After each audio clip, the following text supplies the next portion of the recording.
I think it's going to be tight. As I've said for weeks now, I honestly believe you could finish fourth or you could finish seventh, you know. And I think we're all lucky that Everton started their run a little bit late because they're absolutely flying at the moment, Everton. They're playing ever so well as well. So it's going to be close. The fixtures, Liverpool got great fixtures. I wouldn't write Liverpool off for sure. You know, they could possibly be favourites in my opinion, even though they're a few points behind. They've got such a fantastic run in. You really can't see them losing too many games, if any. You know, maybe Chelsea at home is the most difficult game they've got, but Man City are going to be there, Villa. It's going to be tight, but we're playing great and we're right in there with a big chance.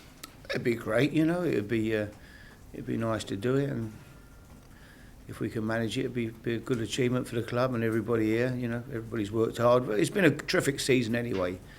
You know, to go into the last, you know, run-in of the season, to be sitting fourth in the league and in the cup semi-final is, you know, if we'd have said that at the start of the year, we'd have all been delighted. So whatever we achieve, we've had a great season. People booed, didn't they? The Aston Villa have been getting it, you know. Martin's been at it the last couple of games. I mean, I don't know what anyone could come to Tottenham and boo about, because they've seen football this year that has been out the top draw. I mean, if you want to be entertained, come and watch Tottenham play. So I don't see anyone good. But you'd always get people who don't understand the game. They boo, don't they? Because you're not winning. You could be playing crap and winning 1-0, and they don't boo, they don't moan. They only see the scoreline and they think, oh, we're not winning, we'll boo. It's only a few idiots. 99% of them are fantastic. I think none of us get a sleep. You know, we're all in it together, and I'm sure the manager didn't get a sleep either, you know. But he's passionate, David Sullivan, about his football. He loves it. He's hands-on. You know that when he got involved at West Ham, he's not going to sit back and not get involved. He's put his money in. He's put his money up, and he obviously wants a bit of an input into what goes on. The manager's got to manage at the end of the day, and you know, I think he's a terrific manager, Zola, and a great guy. You know, Zola's a fantastic football man, in my opinion, and you know, I think they'll be okay. I don't see West Ham going down. I know they had a bad result. They've had 2 bad home results, but I still think they've got enough to stay up. I certainly wouldn't see them getting relegated. They've got a tough game tomorrow with Stoke, but I still think they'll pull out. Well, everybody's a dangerous opponent, so it'll be a tough game, and you know,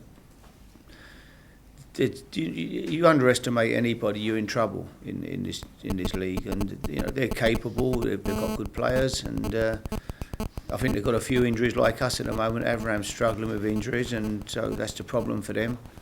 I'm sure a few of them will recover for a cup semi-final, but at the moment I think they've got a few that are just, you know, they keep picking up injuries as well. They picked up another couple the other night. You know, Rocha got an injury, and I see lad Smith Tommy Smith got an injury as well. So, you know, but they'll have a real go. They'll come in, they'll give it everything. But we're playing well at home and playing well away from home. So we're confident we've got a big chance. I mean, you know, even when I was there the first time, you know, we never had a training ground. We had no facilities. You know, it was. We used to go and train in a park across the road because the pitches used to get flooded. We used to train where they used to play Sunday morning football, and I had people like Teddy Sheringham, all them Paul Merson, all them great players there. And it's always been that way. And they'll bounce back. They're a resilient club. They've been down there many times before. It's not as if they've not been there before. They'll go down. I'm sure next year, hopefully they'll find a new owner, someone who cares about the club, and they'll come in and get them back up again. So it's not impossible for them. They'll come back. With that support they get there, the atmosphere that they create at Fratton Park, you know, if the right people come in and buy the club, then there's no reason. Avram's done a great job there, in my opinion. He's steadied the ship, he's kept them going, got them to a cup semi-final. You know, I think he deserves fantastic credit for what he's done there.